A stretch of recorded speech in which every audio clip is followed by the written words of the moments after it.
रहीम simple talk के साथ मैं हूं मोहम्मद रिजवान। तो इस वक्त मैं मौजूद हूं जनाब उस्मान खिज़र मांगट साहब, जो टीएलपी के सीनियर रहनुमा भी हैं और एमपीए के वो कैंडिडेट थे हाफसाबाद में। तो उनसे हम माजी के जो इलेक्शन गुजरे हैं उन पर भी कुछ सवालात करेंगे और मौजूदा सूरत हाल जो इस वक्त मुल्क की सियासी बहरान की कैफियत है उस पर भी हम उनका तजिया चाहेंगे और मुस्तकबिल उस वो अपनी पार्टी का और बिलखुसूस पाकिस्तान का इस सियासी सूरत हाल को देखकर उनको क्या नज़र आ रहा है। सर बहुत-बहुत शुक्रिया आपने हमें टाइम दिया sir. Sir thank you very much Ajwan भाई for having me in your interview जी। और आपने मुझे इस काबिल समझा कि मैं करंट जो पॉलिटिकल सिचुएशन है उसके ऊपर जो अपना पॉइंट ऑफ व्यू है वो आपके सामने और आवाम के सामने रख सकूँ जी। सर सबसे पहले एक अभी जो सवाल चल रहा है वो ये है कि ये इलेक्शन फ्री एंड फेयर नहीं थे।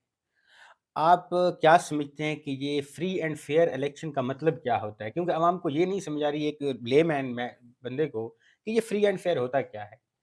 Sir free and fair election वो होता है कि जिसमें जीतने वाला अपनी जीत को कबूल करे, हारने वाला अपनी हार को कबूल करे और आवाम को ये यकीन हो कि उन्होंने जिसको वोट दिया है वोट उसी साइड से निकला है, उस रिज़ल्ट को चेंज नहीं किया गया।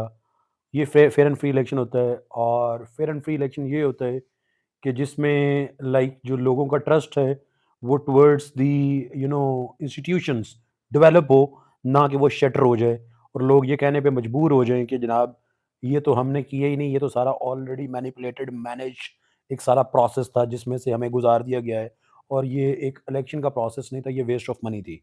जिसमें अभी आप देखेंगे जैसे अभी इलेक्शन हुआ है, इसमें जो जो पार्टीज जिनको मैंडेट दिया गया है from the institutions, not from the people of Pakistan, जो इंस्टीट्यूशंस ने इसको मैनिपुलेट करके उनको एक मैंडेट दे दिया है, वो भी परेशान है और जिनको मैंडेट नहीं मिला वो भी परेशान है और जिन्होंने मैंडेट दिया है ये मैनिपुलेट करके वो भी परेशान है। अवाम तो पहले से ही परेशान थी और आगे अवाम की परेशानियों में मज़ीद इज़ाफ़ा ही होने जा रहा है इस मुल्क में। सर इलेक्शन डे पे इंटरनेट बंद कर देना, एसएमएस सर्विस बंद कर देना और कॉल सर्विस बंद कर देना, इसने किसी भी कैंडिडेट को, ये नहीं किसी एक पार्टी को, किसी एक कैंडिडेट को कितना हद तक मुतासर किया है कि उनसे अपने एजेंट का राब्ता तक नहीं था कि वो कहाँ अपने पोलिंग स्टेशन पे पहुँचे हैं या नहीं। इस पर आप क्योंकि कैंडिडेट थे, आपको ये मुश्किलात आई हैं, तो इस पर ये आप क्या अपना एनालिसिस देंगे? सर देखें, आपने मोबाइल सर्विसेज बंद करनी थी, आपने सेलुलर सर्विसेज जो है सस्पेंड करनी थी। आप उसके लिए तमाम पार्टीज़ की मीटिंग बुलाते और उस मीटिंग में आप उन पार्टीज़ को एतमाद में लेते कि जनाब हमने ये सर्विसेज सस्पेंड करनी है, आप अपने कोई अल्टरनेट जो वे ऑफ कम्युनिकेशन है उसको आप डेवलप कर लें।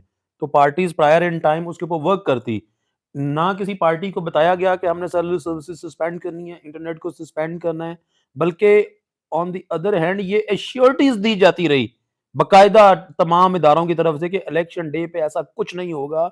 हमारा जो ईएमएस सिस्टम है, election management system election commission का, वो चलना ही इंटरनेट पे है। तो इसलिए हम किसी भी सेलुलर सर्विसेज को सस्पेंड नहीं करेंगे। ये बाकायदा इसकी वजाहत दी गई और इलेक्शन डे पे all together without any prior in notification, prior in time, कोई नोटिफिकेशन आज तक भी उनको सस्पेंड करने का मेरी नज़र के सामने से तो नहीं गुजरा। अब मेरी टीम्स हैं, अब आप देखें मैं एक उस पार्टी से इलेक्शन लड़ रहा हूँ जिसमें जो मोस्टली कारकुन हैं, जो बेचारे मेहनतकश हैं, जी। ठीक है? अब वो मेहनतकश जनाब वो पोलिंग एजेंट तो मेरे खड़े हो गए, किन के खिलाफ खड़े हो गए? जो गाँव के चौधरी हैं, जो गाँव के जी, नंबरदार हैं। बिल्कुल ऐसे। गाँव का चौधरी और गाँव का नंबरदार जो है वो मेरे पोलिंग एजेंट को थ्रेट करेगा वहाँ पे पोलिंग स्टेशन पे।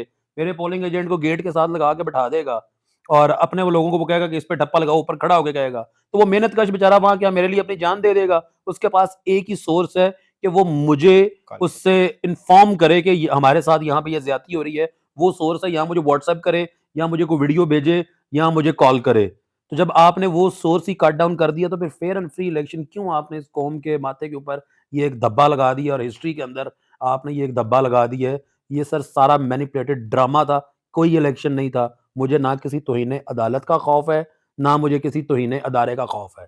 मैं अपना कमाता हूँ, अपना खाता हूँ और रिज़्क़ हलाल कमाता हूँ। ना कोई मेरे 2 नंबर कारोबार हैं कि मैं कोई ऐसी बात करूँगा तो मुझे जनाब कोई उठा के ले जाएगा। मैं बैठा हूँ, आएँ मुझे ले जाएँ। मैं जहाँ पे भी जाऊँगा मैं ये बात करूँगा कि ये सारा ड्रामा था, ये सारा आप समझ लें कि ये एक बिल्कुल ये एक ऑपरेशन किया गया है और इस मुल्क के साथ ज़्यादती की इंतहा कर दी गई है। सर ये ड्रामा किया गया आपके बकौल, लेकिन ड्रामा के पीछे जो पहले नज़र आ रहा था कि एक दिन पहले इश्तिहार चल गया वज़ीर-ए-आज़म नवाज़ शरीफ। मैं लेकिन एक और अब बात, सॉरी आपकी नवाज़ बात शरी काट रहा हूँ। जी, आपने कहा कि बतौर कैंडिडेट कितना नुकसान हुआ। जी।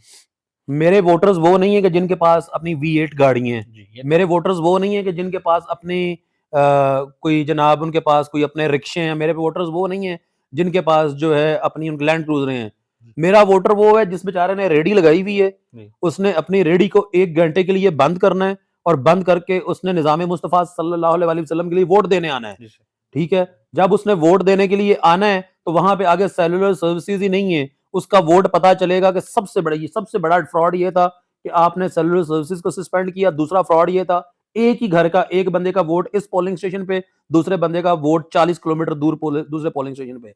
जो अपनी रेहड़ी को बंद करके 1 घंटे के लिए निज़ाम मुस्तफ़ा के लिए वोट देने आया है, वो कैसे जनाब अपनी उस रेहड़ी को छोड़ के 40 किलोमीटर दूर किस किस सवारी पे जाएगा, किस जगह पे जाके वो वोट डालेगा? ये धांधली का दूसरा बड़ा टैक्टिक था, जिसको कोई जमात डिस्कस नहीं कर रही, जी, क्योंकि दे आर लीस्ट इंटरेस्टेड। उनको सीट्स मिल गई हैं। जब उनको सीट्स में, हाँ, वो सिर्फ एहतजाज इसलिए कर रही हैं कि उनको वो जो दाना डाला गया है, हड्डी डाली गई है ना, वो हड्डी कम डाली गई है। इसके ऊपर एहतजाज कर रहे हैं। इसके ऊपर कोई एहतजाज नहीं कर रहा कि हड्डी डालने का तरीकाकार गलत था। तो वो वोटर कैसे 40 किलोमीटर दूर जाके जनाब जो है उसका वोट किसी और पोलिंग स्टेशन से निकल आएगा, वो जाके वहां पे वोट डालेगा? उसने वोट डाला ही नहीं है। This is how and this is Y.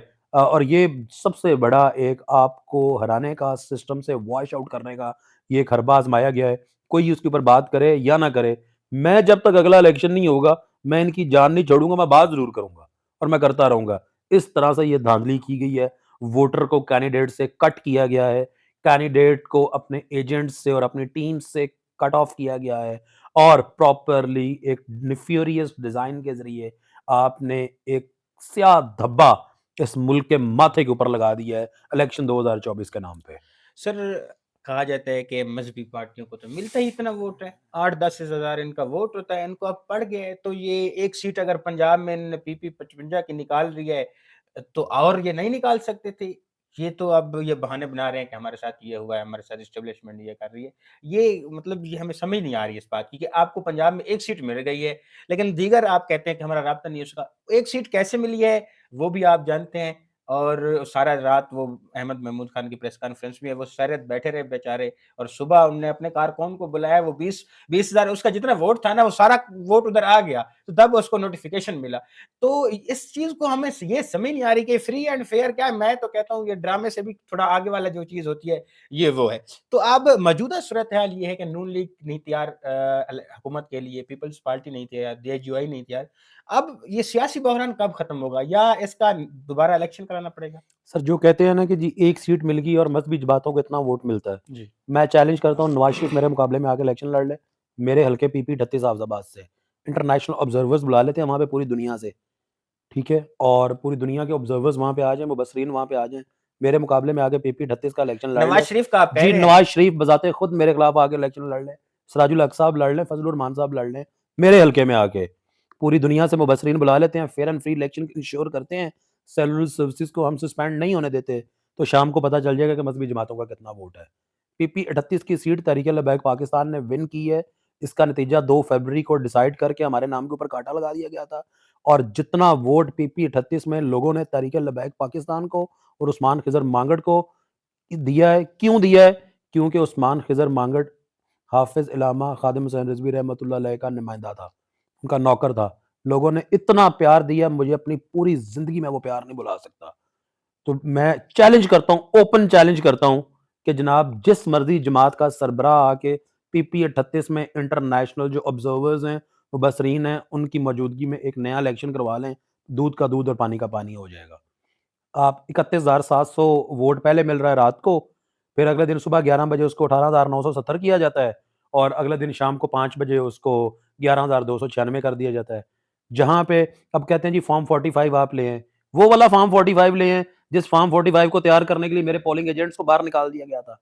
वो वाले फॉर्म 45 ले आएँ जिस पे किसी पे प्रिजाइडिंग ऑफिसर का अंगूठा नहीं है, किसी पे साइन नहीं है। उनकी क्या हैसियत है? ये जो सारे फॉर्म 45 उठा के फिर रहे हैं, मैं सुबह प्रिंट करवा लूँगा यहाँ से जितने मर्ज़ी, मैं भी प्रिंट करवा के अपने हाथ से फिल करके इंटरनेशनल मीडिया को बुला के दे दूँ। सब ड्रामेबाज़ी की गई है। अगर मुझे कहीं पे 400 वोट पड़ा है, किसी एक पोलिंग स्टेशन पे, तो आप कोई एक फॉर्म 45 उठा के देख लें, वहाँ पे मेरा 400 वोट रिजेक्ट भी किया गया है। 400 वोट? रिजेक्ट भी किया गया मेरा। आप जो अगर 400 मुझे पड़ा है और 400 रिजेक्ट हुआ है, आप उन जो रिजेक्टेड 400 वोट्स हैं, उनको खोल के देख लें, 90% से ज़्यादा रिजेक्टेड वोट टीएलपी के होंगे। सो दिस इज़ हाउ ये उन्होंने एक प्लान चॉक आउट किया हुआ था, उस प्लान के ज़रिए उन्होंने गेम से आउट कर दिया। मुझे देखें, मैं गुस्सा नहीं हूँ, मुझे शर्मिंदगी भी नहीं है क्योंकि मैंने किसी चोर डाकू की तरफ से इलेक्शन नहीं लड़ा। मैं गुस्सा इसलिए नहीं हूँ कि मैंने कोई अपनी जायदादें बेच के इलेक्शन नहीं लड़ा, अल्लाह ताला ने मुझे दिया हुआ था, मैंने निज़ाम मुस्तफ़ा सल्लल्लाहु अलैहि वसल्लम के लिए लगा दिया। हमारा काम था मैदान लगाना, हमने लगा दिया, अल्लाह का काम था हमें इज़्ज़त देना, अल्लाह ने एमपी, एमएनए से ज़्यादा इज़्ज़त दे दी। लेकिन जो इनके घिनौने मंसूबे थे, ये उसमें कामयाब हो गए, उसका जवाब मैंने नहीं देना, उसका जवाब रोज़े महशर इन्होंने देना है। हाँ, मैं चैलेंज करके इनको ये जवाब दे सकता हूँ, जौन-सी मर्ज़ी पार्टी का सरबराह आके मेरे मुकाबले में मेरी पार्टी के सरबराह के मुकाबले में नहीं, इस नौकर के मुकाबले में इलेक्शन लड़ ले, इंटरनेशनल मुबसरीन को ले आएँ आप, आपको पता चल जाएगा दूध का दूध और पानी का पानी हो जाएगा। ये मौजूदा मुल्क की सियासी सूरत-हाल जो बहरान की कैफ़ियत है, इस पर आप क्या कहते हैं? कोई पार्टी कहती है हम वफ़ाक़ी हुकूमत नहीं बनाना चाहते। सर, जो भी हुकूमत बनाएगा ये उसकी आखिरी हुकूमत होगी, ये उसके लिए सियासी कब्र है जो खोद दी गई है, जो भी इसमें गिरेगा, तो ये मेरा खोदी ख़्याल है किसने है? नून लीग ने जो 16 माह हुकूमत की नहीं है, जी, नहीं, नहीं, पीडीएम नहीं। ने या पीछे से ये इन सब ने एस्टेब्लिशमेंट की नौकरी कर के खुद अपने लिए खोदी है। एस्टेब्लिशमेंट ने बड़ा सॉफ्टली एक कौम को एक मैसेज दे दिया, अगर कोई समझना चाहे। जी, वो मैसेज ये है कि कोई भी लीडर इस काबिल नहीं है कि जिसकी पॉपुलैरिटी चारों सूबों में हो। नवाज़ शरीफ को उन्होंने मेजॉरिटी दी पंजाब में, ज़रदारी को मेजॉरिटी दी सिंध में, सिंध में, इमरान खान को मेजॉरिटी दी केपी में। केपी में, फजलुर रहमान साहब को और मिक्स अचार को मेजॉरिटी दे दी बलूचिस्तान में। एक एक सिंपली एक मैसेज स्प्रेड किया गया है कि कोई लीडर इस वक़्त इस काबिल नहीं है कि जो वफ़ाक को मिला के चल सके। वफ़ाक का लीडर कोई नहीं है। एक मैसेज दिया गया है कि ये सारे के सारे लीडर्स अपने-अपने इलाकाई लीडर्स जो हैं, लोकल्स हैं ये, इलाकाई लीडर हैं ये। तो एक मैसेज सिंपल मैसेज दिया गया कि अगर वफाक को मिला के चलाना है, फेडरेशन को चलाना है, मुल्क को चलाना है, तो इन सब के ऊपर एक और हेड होगा और वो हेड होगी establishment, in simple words army, जो कि वफाक को जोड़े रख सकती है।